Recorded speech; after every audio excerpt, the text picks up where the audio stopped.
Estamos começando mais um Gente Interessante. Hoje, o historiador Lelé Arantes estará recebendo o seu entrevistado, o médico Tufi Amba. Não perca. Alô, telespectadores da TV Rio Preto, canal 7 da NET. Estamos aqui no programa Gente Interessante. Isso me lembrou, Marisa Morim, o programa Gente Inteligente que eu fazia no TV da cidade há 6 anos atrás. Mas Gente Interessante ficou mais bacana, né? Fica assim mais, como que eu diria, mais humilde, né? Eu acho que eu era muito prepotente naquela época. O Elias foi sábio, né? Gente Interessante é muito legal. E nosso entrevistado de hoje, que nós estamos no quadro A Arte de Ensinar, nosso primeiro entrevistado chama-se Tufi Amba Neto, meu amigo Tufi, diretor da Faceres, né, que luta para colocar essa faculdade, esse curso de medicina. A faculdade tudo bem, né, Tufi, mas o curso de medicina foi uma luta. Quantos anos você demorou para conseguir a aprovação do MEC, Tufi? 7 anos. Indo lá regularmente. Quantas viagens você fez para Brasília, Tufi? Para aprovar o curso Isso. ou no total? Não, primeiro para aprovar o curso, depois no total. Vamos lá. Para aprovar o curso foram quase 90 viagens. Não, um pouco mais, acho que quase 100. Quantos ministros você pegou? Eu peguei 1, 2, 3, 4 ministros. Da educação. 2 governos. Não, um governo, 2 governos, 3 governos. 3 governos. Não, foram 3 governos. Então, Fih, tem uma curiosidade para saber. Em algum momento, nessa busca, alguém te pediu, por exemplo, dinheiro? Várias vezes.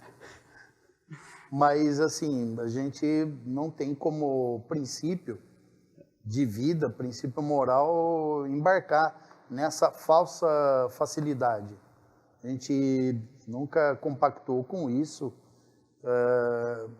tanto eu pessoalmente quanto a empresa, a Faceres. Nós temos uma política de compliance, segmento estrito da lei, assim, muito forte, mas a gente nunca compactou e depois de um certo tempo a gente já nem deixava entrar no assunto. Já chegava e já... Quando a gente farejava, já saía. E demorou tanto? Foi por causa disso, Fih? Por falar não? Não, eu prefiro não atribuir assim, um insucesso, um infortúnio a esse tipo de coisa. Eu acho que a conjuntura do país, assim, o pensamento do ministro era a política de governo era outra. Prefiro dizer que foi isso. Mas você teve dificuldades, não só você, como vários outros cursos de medicina que depois se instalaram no país. Vocês tiveram dificuldades dentro da própria categoria médica. Eu lembro, por exemplo, que um ex-presidente da Associação Médica Brasileira chegou a declarar que era radicalmente contra a instalação de novos cursos. Aí, a gente conversando antes de começar o programa, o Tufi disse uma coisa importante, que hoje, nesse exato momento, mesmo com o programa Mais Médicos, que perdeu 19 mil médicos, né? Ainda, mesmo com isso, ainda existe uma carência no Brasil de 40 mil médicos, que você chama de generalista, que seria uma espécie de clínico geral antigo, é isso? Não é exatamente. Na verdade, hoje, na atenção primária, precisa de mais de 40 mil médicos. É mais, não é 40. Com o número de equipes de saúde de família que existem. A crescer o programa a estratégia de saúde da família, esse número com certeza vai aumentar. Porque não é que eu estou excluindo a importância da medicina terciária ou a medicina quaternária, medicina de alta tecnologia. Mas 90% dos problemas da população estão na atenção primária. E você cuidando muito bem da atenção primária, você não deixa muitas patologias evoluírem para a medicina terciária ou quaternária. Se você cuidar bem do diabético, ele não vai fazer diálise e não vai fazer transplante de rim. Se você cuidar bem do hipertenso, ele não vai infartar, não vai ter que pôr stent, não vai ter que fazer cirurgia cardíaca. Então, o raciocínio simplista é esse. Mas aí seria um ponto de vista governamental. Porque no ponto de vista comercial, as consequências dessas doenças são lucrativas. Olha, deixa eu só falar uma coisa. Eu não posso enveredar por isso. Tá. Por esse caminho. Que eu Mas eu posso pensar. Olha, o que você tem que perceber mais do que política de governo, porque governo muda de 4 em 4 anos. Isso. Tem que ter uma política de Estado. Uma política que atravesse governos. Então, eu dou como exemplo de política de Estado o programa de vacinação, que mesmo, por exemplo, no regime militar e depois na transição para os governos civis, não teve alteração. Ou foi muito pouco, foi alteração técnica. Saiu uma vacina melhor, saíam estudos dizendo que uma outra forma de vacinar era mais adequada, mas isso nunca se modificou. Então, a política de vacinação é uma política de Estado. Cobertura vacinal. Agora, por exemplo, o programa Mais Médicos é um programa de governo. Surgiu no governo Dilma para responder uma demanda política dos protestos de julho de 2013 e foi feito, no meu entendimento, de uma forma atabalhoada. Primeiro, não revalidou o diploma de quem via, ou seja, validar o diploma. Ou seja, o cidadão que está vindo de Cuba ou de outro país, não importa, fazer uma prova em que ele comprove que tem habilitação para fazer aquele trabalho. Tem uma prova antes. Todo país minimamente organizado, a primeira prova que se faz é de proficiência no idioma. Por exemplo, o Canadá tem cerca de 30% de médicos estrangeiros. A primeira prova que o candidato a ser médico no Canadá faz é a prova de idioma. Ele tem que dominar perfeitamente o inglês. Aí que ele vai fazer a prova médica. Então, o primeiro problema do Mais Médicos foi que não fazia a prova de proficiência no idioma. A segunda, não fazia a validação do diploma do médico estrangeiro. Você vai falar assim, você é contra colocar o médico numa localidade erma e... Não vou... Primeiro, tem que comprovar a condição daquele profissional de trabalhar. A segunda, tem que dotar as localidades eleitas para receber esse profissional de uma infraestrutura mínima. Quando eu falo infraestrutura, não são equipamentos de alta tecnologia. Não dá para colocar um tomógrafo em cada cidade. Eu estou falando infraestrutura operacional. Ele tem que ter pessoal de apoio, ele tem que ter os fluxos de encaminhamento bem definidos, ele tem que ter um mínimo de condição para diagnóstico. Então, não foi feito a comprovação da capacidade do profissional de trabalhar e nem o outro, dotar de infraestrutura as localidades que iam receber esses profissionais. Por exemplo, eu conheço uma cidade no Amazonas, chama Caruarí, ao contrário de Caruaru, termina com I, né? Caruarí, que tem 32 comunidades ao longo do rio. Ribeirinhos. Ribeirinhos. Tá. Tufi, na época da seca, né? Porque quando chove alaga tudo aquilo, lá os navios entram e passam, mas na época da seca tem que ir de canoa. Tá. Entre Caruarí até a última comunidade, no alto, se não me engano, dá o Rio Juruá, calha do Rio Juruá, são 8 dias de viagem, porque tem lugar que eles têm que andar a pé, não tem como, tem que derrubar, tem que entrar na mata, porque não passa canoa, não passa medicamento, não passa as coisas. Como você vai pôr um tomógrafo lá? Não, mas não é questão. Né?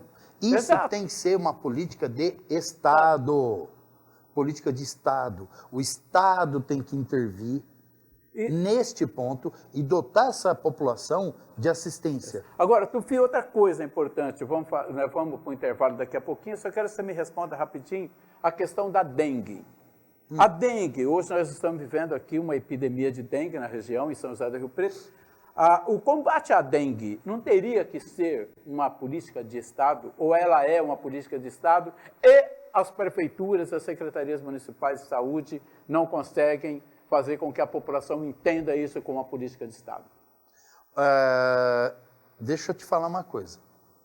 Para eu falar de dengue, eu tenho que falar de um dos maiores médicos da história do Brasil, Oswaldo Cruz, que há 100 anos atrás, ele erradicou a dengue do Brasil. O que acontece? Oswaldo Cruz ele limpava em torno de 10 mil domicílios por mês, lavava em torno de 3 mil caixas d'água, mas eu vou falar uma coisa para você. O diferencial eu vou deixar para depois do intervalo. Isso, para depois do intervalo, porque eu tenho outra questão, Tufi, rapidinho assim. Eu fico imaginando um médico cubano conversando com o meu padrasto. Meu padrasto virando para ele e falando assim, sabe, doutor, eu nem vinha vindo pela estrada, eu vinha vindo de extrator, e de repente parei lá no boteco, lá no muquifo do Tufi, comi um pedaço de arcácia, mas isso me fez um mar, rapaz, eu tô aqui que eu tô desandado. Vamos para o intervalo.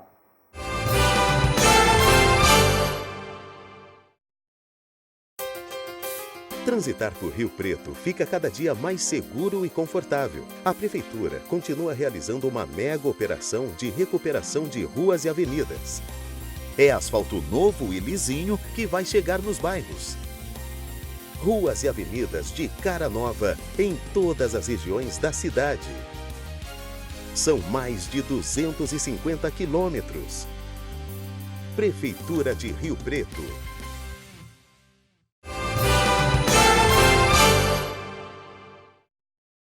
Bom, estamos de volta com o programa Gente Interessante, aqui no quadro A Arte de Encenar. Nós estamos conversando com o professor Tufi Ambar Neto, médico. É médico de qual especialidade, Tufi? Cirurgia geral e videocirurgia. Videocirurgia? Gastro e videocirurgia. Gastro mexe com o quê mesmo? Não, cirurgia digestiva, né? Estômago, vesícula, intestinos, fígado. Isso é bom, hein? Fígado, principalmente, né? Quem toma umas cachaças, vai cair tudo na sua mão, né, Tufi? Não, caía, né? Caía, né? Agora não cai mais. Você não está exercendo. Vai lá pro Renatão, então. Vai pro Renato Silva. Tem tanta gente Renatão, boa, Paulo Arroio, o pessoal dá conta disso. Tufi, a gente terminou o programa falando da dengue. Sim. Eu te perguntei se a dengue não merecia, ou merece, ou é um tratamento como política de Estado. E você estava falando do Oswaldo Cruz. Inclusive, nós temos uma revolta da vacina, se não me engano, em 1906 ou 1910, Isso. Alguma coisa assim. Isso. E também houve no Rio de Janeiro a questão da reforma urbana feita pelo Passos. Pereira Passos. Pereira Passos, que também ajudou muito nisso, né? Tirar aquela quinquilharia que existia no centro do Rio de Janeiro. Mas hoje nós vivemos uma realidade diferente. Nós estamos há 120 anos praticamente na frente, 110 anos, passou um século. E nós estamos vivendo o mesmo problema de um século atrás. Pois é, mas aí que eu ia falar o diferencial. Oswaldo Cruz, encontrando dificuldade em fazer a limpeza, foi bater na porta do Palácio do Governo, foi falar com o Rodrigues Alves. E o Rodrigues Alves fez um decreto presidencial que o Oswaldo Cruz iria aos domicílios com a polícia. Caso o munícipe se recusasse a deixar a equipe de mata-mosquito entrar, a polícia tinha instrução de arrombar a porta e estragá-la, para dar exemplo para todo o bairro. Que aí os seguintes todos abriam a porta na hora. Hoje não pode fazer isso. Não vou entrar no mérito. Se eu fosse politicamente correto, eu dizia, não pode, mas o fato que ele erradicou. Eu acho que assim, a população tem uma parcela de culpa, sim, e muito grande, porque a dengue, o mosquito, sofreu mutações e hoje ele está muito mais adaptado a condições adversas do que há 20 anos atrás, há 20 e poucos anos atrás, quando surgiu a primeira epidemia de dengue no Brasil. Por exemplo, Eu já soube de foco de dengue em tampinha de refrigerante. Chove, fica a água na tampinha e ali se desenvolve larva. Em poste, em placa de rua. E o danado do ovinho desse mosquito não morre, né? Ele fica lá no sol e a hora que bateu a primeira chuva, ele explode de novo.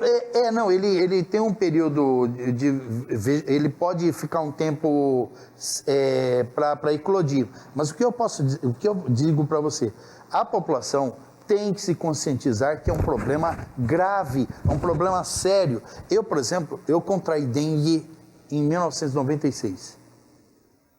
Eu vejo hoje os quadros de dengue, eu fico assustado. A minha dengue foi uma gripona forte. Hoje a dengue afeta muito mais sistemas. Hoje as pessoas morrem de dengue. Os quadros são mais severos. E as pessoas acham, Tufi, muitas vezes, que quem morre de dengue é pobre. Não. Mas não é. Não é pobre. É Não. todo mundo. A doença é democrática. Não, está todo mundo sujeito. O mosquito é democrático. Ele entra em qualquer lugar, né? Então, Lelé, é um problema de saúde pública grave. A população, se não fizer a sua parte, não tem política de governo, não tem política de Estado que vai dar jeito nisso. E aí, Tufi, eu queria discutir o seguinte com você. Quando você fala do médico generalista e quando você fala da necessidade de ter o médico nas regiões em que você não tem tanto recurso médico ou alguém que seja capaz de fazer um trabalho de prevenção, e você levou para a sua faculdade uma nova mentalidade para a formação médica, como que é? Olha, veja bem, 90% dos problemas de saúde da população são problemas relativamente simples ou comuns. Então, se você contabilizar aqui, 30% da população tem ou diabetes ou tem hipertensão arterial, então, já de cara, você tem que dar uma ênfase muito maior para esse tipo de problema. Você tem que ensinar para os futuros médicos aquilo que as pessoas têm. Não adianta você ficar ensinando síndromes e doenças raras. Você tem que ensinar, ou subespecialidades. Não adianta você ensinar subespecialidade. Você tem que ensinar, você tem que formar a pessoa que, em primeiro lugar, seja uma pessoa que tenha compaixão. Você tem que desenvolver isso na pessoa. Empatia. Gostar de ser humano. Você tem que despertar a pessoa para esse aspecto. Segundo, a pessoa ela tem que estar contextualizada. Ela tem que saber que ela vive num meio, porque o médico nunca trabalha sozinho, mesmo no consultório dele. Ali no mínimo tem a moça que arruma o consultório e a secretária. Então ele tem que saber trabalhar em equipe, ele tem que ter empatia, tem que se compadecer do sofrimento alheio, entendeu? Então você tem que contextualizar primeiro esse aluno, fazer com que ele tome contato com a realidade em que ele vive, para depois poder ensinar para ele aquilo que acontece com as pessoas, que são 90% dos casos das ocorrências. Você sabe quantos por cento das ocorrências de saúde da população vão parar num hospital? Menos de 1%. Então, você tem que ensinar a lidar com os outros 99%. Você não pode fazer uma medicina hospitalocêntrica. Agora, Tufi, num país igual ao nosso, onde a grande maioria da população é pobre, e a gente tem aí 35, 40 milhões de pessoas abaixo da linha de pobreza, e uma faculdade de medicina é uma faculdade cara. Sim. Você não forma um aluno hoje por menos de R$1 milhão na faculdade, talvez chegando aí perto de R$1 milhão na faculdade privada. E na pública... é bem mais caro. É bem mais caro. Fala pra gente sobre isso, Tufi. Como que é essa discrepância entre o preço o que se gasta numa faculdade privada para formar um médico e o que se gasta na faculdade pública para formar um médico? Não, veja bem, isso é um conceito equivocado. A faculdade pública não é gratuita. Ela é gratuita para o estudante. O contribuinte sustenta essa faculdade. E, normalmente, a faculdade pública mais barata do Brasil hoje, ela custa pelo menos 30, 40 mil reais por mês. Por aluno. Por aluno. E quando esse aluno se forma, não há nenhuma forma de retorno à sociedade.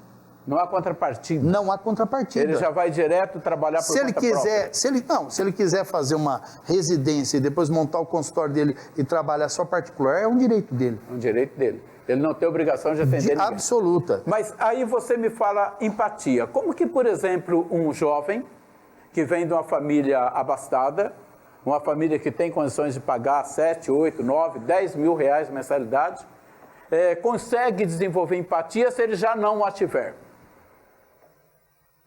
Empatia a gente aprende? Você desenvolve, sim. Desenvolve. É igual música clássica. A pessoa não gosta porque é chato ou porque nunca escutou. Ou porque ninguém ensinou. Você entendeu? MPB, bossa nova, samba.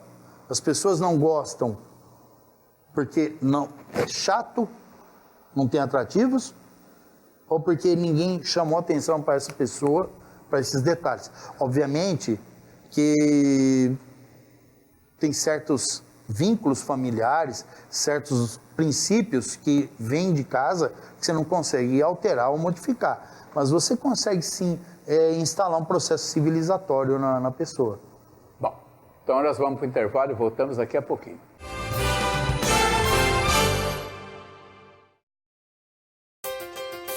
Transitar por Rio Preto fica cada dia mais seguro e confortável. A Prefeitura continua realizando uma mega operação de recuperação de ruas e avenidas. É asfalto novo e lisinho que vai chegar nos bairros. Ruas e avenidas de cara nova em todas as regiões da cidade. São mais de 250 quilômetros. Prefeitura de Rio Preto.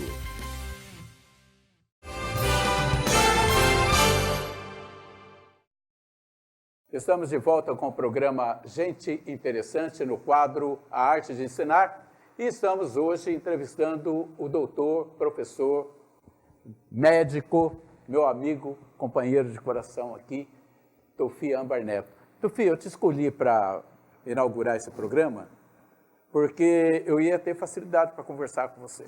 Com certeza. Né?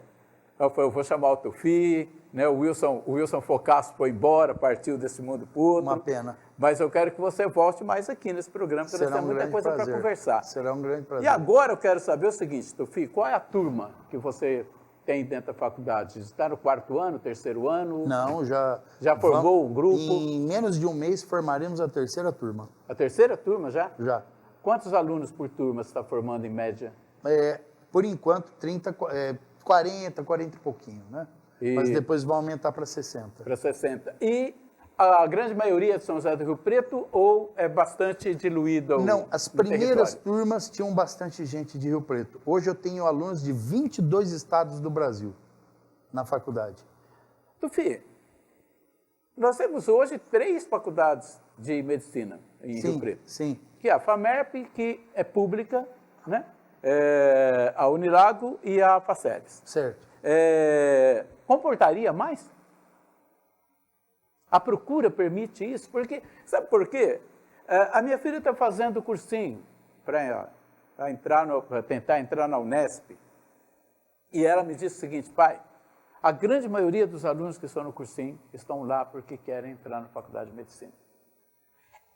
Aí eu te pergunto, gastando cerca de 600 a 800, 900 mil reais para formar um médico, a profissão permite que haja esse retorno do investimento que a família faz no jovem médico? Claro, claro. Eis que as oportunidades de trabalho são enormes. O médico pode trabalhar em tanto local de trabalho que, assim, ele se perde até de tanto... Olha, de cara ele pode trabalhar em plantão, ele pode dar plantão, né, tanto em UPA quanto em pronto atendimento. A partir de qual ano ele já começa a dar plantão? Quinto ano. Quinto ano. Quinto ano. E já começa a ganhar o dinheirinho dele ali. Não. Ganhar dinheiro não. É estágio isso. É estágio. Ele ganha dinheiro a partir do momento que ele forma. Ah, tá. Antes ele não ganha. De jeito nenhum. Então ele pode ir dar plantão, ele pode ir para atenção primária, ele pode trabalhar em clubes, ele pode trabalhar em sindicatos, pode trabalhar em associação, pode montar consultório. É tanto... É muito grande. Se ele fizer uma boa residência, amplia mais ainda a opção o leque dele, de opções. o leque de opções. Pode virar político também, ainda tem bastante. Vira secretário, pode virar ministro Olha, da saúde. o número de médicos políticos é muito grande, né? Nós tivemos um presidente da República, que foi o Juscelino, era urologista. Tivemos como governadores o ACM, o Antônio Carlos Magalhães, o Mão Santa... Não, para, o ACM, o Antônio Carlos Magalhães era médico? Sim. A ACM era médico, formado na Federal da Bahia. Mas isso é novidade para mim, Tufi. Para mim, não. Olha, eu não sabia. Eu sempre achei que ele nasceu político. Não, pode até ter sido. Nasceu político, Tufi. Olha, você pega o ACM, era Geraldo médico. Alckmin. Geraldo médico. Alckmin, Ademar de Barros, o Mão Santa. Ademar de Barros, rapaz. Ademar de Barros era médico. Médico, é verdade. Então, Aqui em Rio Preto nós tivemos como prefeito Valdomiro. Vamos começar daqui para trás. o Valdomiro, o Coutinho, o Wilson Romano Calil, Lopes de João Bacite, Coutinho Cavalcante, o Senobelino de Barros Serra, Mário Valadão Furquim, Gilberto Lopes da Silva, no lugar da Andaló. Valdomiro Pai, Valdomiro Pai, o Valdomiro Pai que entrou no lugar do Andaló. Tem razão, Tem mais, Hernani Pires Domingues. É verdade. Não, era advogado. Advogado. Andaló era advogado. Vadir Bacite era médico. Médico. Então, o número de médicos na política realmente é muito grande. O médico, ele sendo empático, como você tenta colocar... Quem? Liberato Caboclo. Nós não falamos do Liberato? Nossa, meu professor. Nossa, Liberato Caboclo. Nossa, Marisa, ainda bem que você lembrou, hein? Vai que ele escuta esse programa aqui, ele vai falar, o Lelé continua bravo comigo. Eu nunca tive bravo com ele, ele que fica bravo comigo à toa. E meu grande professor. Você conhece alguém que fica bravo comigo, Tufi? Fala nada, não. Tufi. Mas é bravo só de discussão doutrinária, não é nada de bravo de... Não é pessoal, né, Tufi? Não, nada. Pessoal. Nunca vi ninguém brigar com você por causa disso. Mas, Tufi, voltando para a questão da classe médica, nós temos o Eleusos, que assumiu aí uns tempos. Sim, deputado federal, vice-prefeito. E assumiu como prefeito nas vagas do Edinho. Sim. O médico tem um certo viés político interessante. Para a gente encerrar, Tufi, qual é o futuro da medicina? Com toda essa tecnologia, que daqui a pouco vem a Liliane. Patrícia Bardelli, é isso? Melo. Mas não tem no meio aí, não tem um nome, Patrícia? Não. Mulher Salsi Melo, né? Então, Patrícia vem falar de tecnologia, eu quero aproveitar e perguntar para você como que fica a profissão do médico com as tecnologias que nós temos aqui. Olha, eu sempre falo o seguinte, o futuro está na atenção primária, mas a tecnologia, ela é inevitável. O médico tem que se adaptar a isso, o médico tem que se transformar para isso, o médico tem que saber que ele, por exemplo, nós na faculdade, os alunos, os internos, no 5º e no 6º ano já tem treinamento de prontuário eletrônico, interpretação de exames online. Então, você tem que adaptar os alunos para o que vem por aí, porque senão ele vai ser um dinossauro de pouca idade. Então, a informação, o acesso à informação, que beleza, você consegue baixar livro no teu celular. Tem até o Dr. Google hoje, né? Informando. Não, fora o Dr. Google, o Dr. Yahoo, que é a segunda opinião, né? Mas você consegue, por exemplo, você consegue baixar exame dos seus pacientes no celular, você consegue passar instruções pelo celular, você consegue, por exemplo, fazer diagnósticos à distância. E até cirurgia à distância se faz. Sim, a robótica. A robótica é cirurgia à distância. Então, o médico eles têm que estar preparados, mais do que qualquer coisa, Porque a plataforma, a ferramenta, você aprende. Não basta saber apenas medicina, é preciso saber um pouco de TI, de tecnologia, Sim, de sem informação, sombra de dúvida, não tenha dúvida. computação, robótica e principalmente, pelo menos, uma língua estrangeira, né? Senão Porque senão não dá para estudar, né? Senão você vai formar um velho jovem, Um velho jovem. um jovem velho. E que língua você recomenda para o médico? É inglês. Inglês. Inglês, é Sabendo só... inglês, está tudo ok. Pronto, Bom, sem invenção. então é isso, gente. Nós entrevistamos o doutor, médico, professor Toufi Ambar Neto, lá fez de Andradina para Rio Preto. Andradina. Um grande ganho para essa cidade, para a medicina. Você se formou na FAMERP, Toufi? Isso.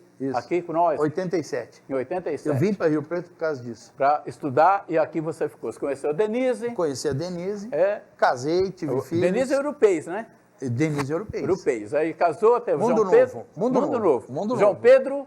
João Pedro, 17, a Isabela, 21. E os dois já estão no caminho da medicina. Também.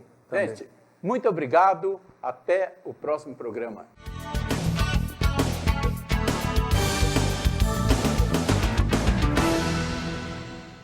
Bem, espero que você tenha gostado, gente interessante com tantas atrações. Te espero no próximo programa. Não perca o próximo Gente Interessante.